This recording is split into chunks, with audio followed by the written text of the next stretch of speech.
So if you watch Forensic Files, they always have to close the episode because it's always sad. Someone got murdered, and so they can't end it with just the people because they can't go like, "Yay, we solved the forensics!" Like hooray!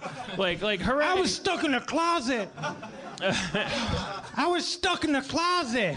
We thought you were murdered. No, I was stuck in a closet. I was so hot in there, and I've eaten a coat. I'm stuck in a closet. That would have been a good episode. Yeah. They don't do that. But they never do that because they should do that.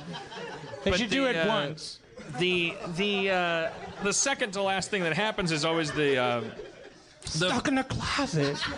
The murdered people's families, they have to say like, "Oh, we're so sad they got murdered, and we always hang out in their grave, and we always like miss them and stuff, and it sucks that they're dead."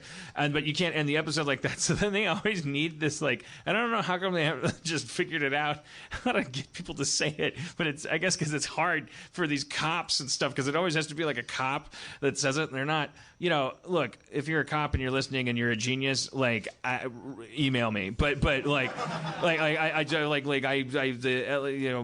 just saying there's been court cases about the fact that they screen you for a high IQ and not in the positive side. Like they're like because you tend to quit and waste taxpayers' money. But so these cops are kind of like and then they're like you want to close the episode with them saying they just need to say that forensics were important, and so they're always like they're just like the music is rising up, and it's like sometimes it takes them a really long time. Like they're going like this was a case that where a person definitely did a bad thing and like it wasn't good and they would have gotten away. I mean, the police did everything they could, but they could have not done as much. But if it weren't for science, boom, bam, bam, now, you just like sense the. This is kind of funny. It's just sort of a thing I wanted to talk about. I watch every episode of Forensic Files, and I'm always like waiting for that part at the end where somebody's just they're almost getting played off. You hear like the theme music coming up, and they're just like this is a guy who's a bad guy. Say science. Say science.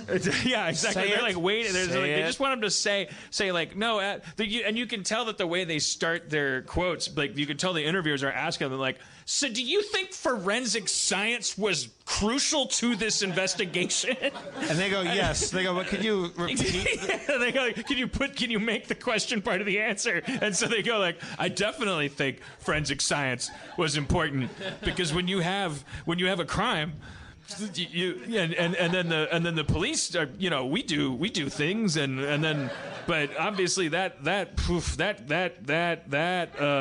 swab from her vagina, like that really tied it up. Later on Jimmy Kimmel. The Forensic Files guy, the voiceover guy, I don't like that guy because he's always out of breath. He's like, and then a guy came in. No, come on, he's the best. And then the door was opened. How do you not? That guy is the show. How do you not like that guy, but you like Forensic Files? I don't like the guy. He's trying to bring some energy to the situation. They're dead people. It's a story about a person that got slashed to pieces. Yeah. There's energy already. What I like about that guy is that he picks it up at the end when they get to the point where they're like finally conclusively have proved what the murder is, and then the guy has to describe the murder. So out of empathy, he starts amping it up. He's the guy who did it, and he's really panicked, and his heart is beating a million miles in a second. That'd be the greatest serial killer of all time, who hosts his own show. Like there's an arsonist that always goes back to the scene, like watches the fire burn with the fire department. So science has proven that guy did it, and join us next week when we're gonna get that little girl's killer. Oh, she's not dead yet, but we'll get her. They also, during the recap, they incorporate all of the things like that they found forensically, so they make it sound like the person doing the crime did all these really weird, specific, microscopic things, like pulling into the driveway, angry about his girlfriend. He got out of the car, and as he did, his fingertips touched the edge of the door, leaving the grease stains later found by police. He yanked her hair, pulled her down the driveway, leaving a slight trail of grease and dandruff that the dog would lick up and that the dog pathologist would find in the dog's intestines. I'm not making my point clear. I don't know what my But has science advanced so far that we can find dead people's dandruff in a dog's intestines? They had a really sad dog one that would have really bummed you out. Dog. Because I'm the only one that likes dogs. Yeah. No, it's the dog. You're the only one that, like, during our fascist takeover, you're like still tweeting like, You said "Don't this forget last to week. adopt a dog." Last week. Last week you said this. There was a dog that got shot, but then the dog got shot, and then he still at the end he got shot, and then he was like out of commission for a little bit, and then the way that the guy got caught, he was a Samoan gangster named Sable. Those gangs must be scary. We've talked about that, like Cactus Bunch and stuff. Like if you're like these gangs, so when those gangs that have like silly names, like oh man, they must fucking just like. I guess he was like in a Hannibal Lecter dolly in the court, and it was just like, I want to do it more. But Sable Claus got busted only because the dog that he shot, his name was Chief. He got shot in the shoulder.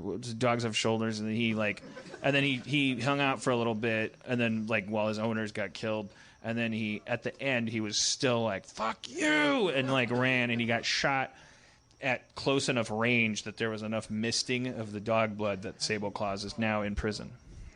Jeez. Fuck Sable Claus. Yep. But not because he's Samoan, because he's a gangster. So I want to make that clear. Samoans have provided us with a lot of like wonderful people. Yes. Dwayne "The Rock" Johnson, I think, is one of them. Maybe. What are some of the inventions that Samoans made in history, like famous inventions? They have a good cookie. That's The cookie. Yeah, it's a good. The cookie's I get good. it every year. Yeah. Well, a lot of people don't know that Ben Franklin's key was Samoan. To his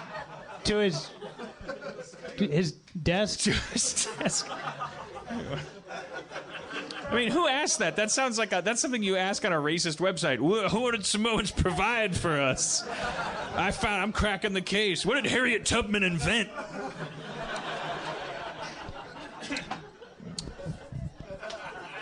Maybe she didn't get a chance. You know, maybe Thomas Edison, when he was born, he was given like a bunch of light bulb assembly kits. We don't know.